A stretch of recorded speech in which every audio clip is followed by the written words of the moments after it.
اصل پورا ہے کیا؟ تو وہ حدیث آپ کے سامنے ہے، حضرت محمد صلی اللہ علیہ وسلم کی ایک مشہور حدیث ہے جس میں فرمایا گیا ہے جو شخص میری امت کے لیے دین کے متعلق 40 حدیثیں یاد کرے گا، اللہ تعالیٰ قیامت کے دن اسے فقہا اور عالم کے طور پر اٹھائے گا اور میں اس کے لیے شفیع اور گواہ ہوں۔ یہ حدیث مختلف صحابہ کرام سے مروی ہے جن میں حضرت ابن عباس، حضرت ابن عمر، حضرت ابو ہریرہ اور حضرت ابو دردہ، حضرت انس بن مالک رضی اللہ عنہ اور حضرت ابن مسعود رضی اللہ عنہ شامل ہیں۔ دیکھیے 40 حدیثیں جس انسان نے یاد کرے اللہ تعالیٰ کل اس کو علماء اور فقہا میں اٹھائے گا۔ اللہ کے رسول صلی اللہ علیہ وسلم فرما رہے ہیں میں اس کا شفیع اور گواہ ہوں۔ اور مفتی صاحب کہہ رہے ہیں کہ جو تبلیغ میں ساتھی لگے ہوئے ہیں وہ علماء سے ہٹ کر یعنی کہ غیر علماء وہ سب جاہل ہے۔ مفتی صاحب اس کو بولتے علم کا قبر، کہ آپ اپنے آپ کو پڑھا لکھا سمجھ رہے ہیں، باقی سب کو جاہل سمجھ رہے ہیں۔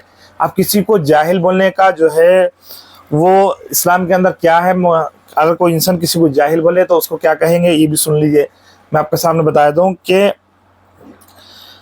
پہلی بات تو کسی کو ہم جاہل کہیں گے تو وہ اس کی انسلٹ ہو گئی۔ جاہل کو بھی جاہل نہیں کہا جا سکتا کیونکہ اسلام کے اندر کسی کافر کو بھی کافر نہیں کہہ سکتے، تو جاہل کو جاہل بھی نہیں کہہ سکتے۔ اسی طرح جو اس کے اندر جو بھی کمی ہے اگر لگ رہی ہے، حالانکہ کسی انسان کے اندر جہالت نہیں ہوتی، اس کو کچھ نہ کچھ اللہ تعالیٰ علم دیتے ہیں کیونکہ اس کی خود حدیث، اس کی خود دلیل ہے۔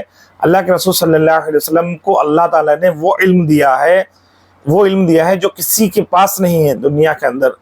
اور آپ صلی اللہ علیہ وسلم کے بارے میں سب کچھ سب کو پتہ ہے، ہر عالم جانتا ہے کہ آپ امی تھے، لیکن علم کے اعتبار سے آپ دنیا میں سب سے اعلیٰ ہیں، آپ کا مقام سب سے اعلیٰ ہے۔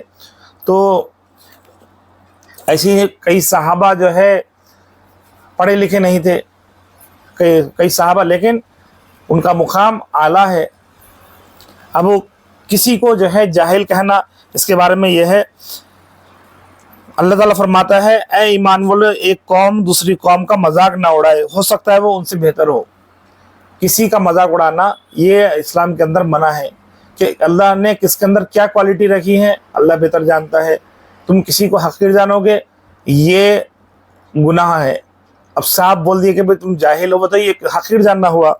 اس کے بعد جاہل کا مطلب صرف ان پڑھ نہیں ہوتا، اسلام میں جاہل کا مطلب صرف وہ نہیں جو اسکول نہ گیا ہو، بلکہ جو دین کی باتوں کو نہ مانے، غصے میں حد سے بڑھ جائے، یہ اللہ کے حکموں کی نافرمانی کرے، وہ بھی جاہلیت کا کام کرتا ہے۔ یعنی کوئی انسان جو ہے دین کے حکموں کو نہ مانے اور ایک دم انکار کر دے، اس کو پھر بھی کہہ سکتے ہیں بھئی یہ تو بالکل جہالت والے کام کر رہا ہے۔ جہالت والے یعنی کہ ہر انسان کو معلوم ہے کہ نماز پڑھنا ہے، ہر انسان کو معلوم ہے روزے رکھنا ہے، پھر بھی وہ اس کا انکار کر دے تو اس کو تو کہہ سکتے ہیں کہ بھئی دیکھو جہالت والی حرکتیں ہیں۔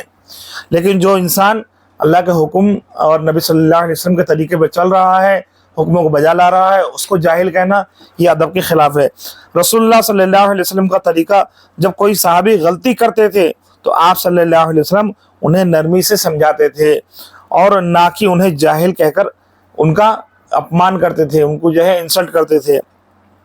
امام غزالی رحمۃ اللہ علیہ فرماتے ہیں کسی کی غلطی پر اسے لتاڑنے سے پہلے دیکھو کہ تمہارا ارادہ اصلاح کا ہے یا دل دکھانے کا ہے۔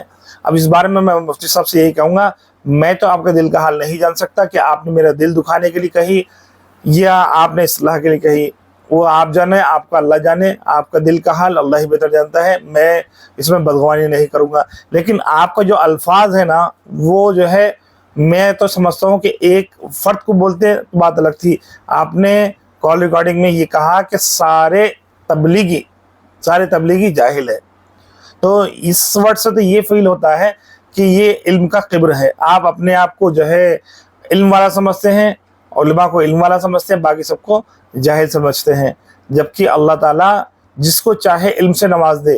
کوئی عالم رہ کے بھی جو ہے وہ مقام نہیں پا سکتا جو اللہ تعالیٰ بغیر علم والے کو مقام دے دیتا ہے۔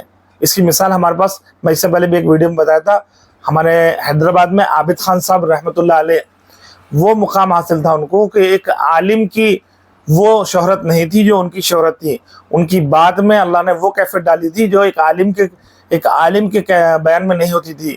جب ان کا بیان ہوتا تھا، جس دن ملے پلی میں ان کا بیان ہوتا تھا حیدرآباد مرکز میں یا کہیں بھی ان کی بیان ہوتا تھا، پبلک ان کی بات کو سننے کے لیے آتی تھی اور لوگوں کی کیفیت رونے والی ہو جاتی تھی۔ ان کے اندر اللہ تعالیٰ نے وہ علم دیا تھا اور وہ کیفیت دی تھی کہ ایک عجیب کیفیت تھی جو ایک عالم کے اندر بھی نہیں آتی۔ اس سے مراد میرا یہ کہنا نہیں ہے کہ اس سے عالم کا مرتبہ کم ہو جائے گا، عالم اپنی جگہ ہے، عالم نے قربانی دی ہے، عالم نے اپنا وقت دیا ہے اس دین کے لیے، اس سے ان کا مقام کم نہیں ہوتا، لیکن اللہ چاہے جسے نوازے وہ اللہ کے اختیار میں ہے۔ ہم اپنی زبان سے کیوں کسی کا مقام گرائے؟ بہرحال بات اتنی تھی کہ مفتی صاحب آپ جو ہے تھوڑا اپنے علم میں زیادہ غلو کر رہے کہ کسی کو اپنے سامنے کچھ سمجھ نہیں رہے، کوئی اگر آپ سے بات کر رہا ہے یا آپ کو جو ہے کچھ آپ کو دلیلیں دے رہا ہے تو آپ تو سیدھا اس کو ان پڑھ، جاہل یا بریلوی یہ وہ بول دے رہے۔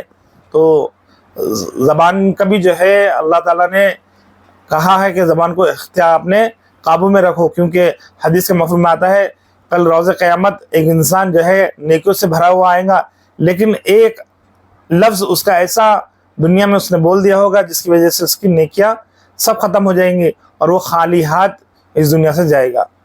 جو ہے جنت کے فیصلے بدلنے والا جو ہے مقام، وہ ایک زبان کا لفظ بھی ہے۔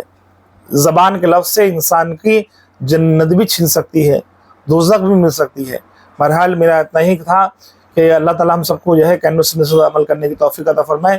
ویڈیو کو لائک کریں، شیئر کریں اور میرے چینل کو سبسکرائب کریں۔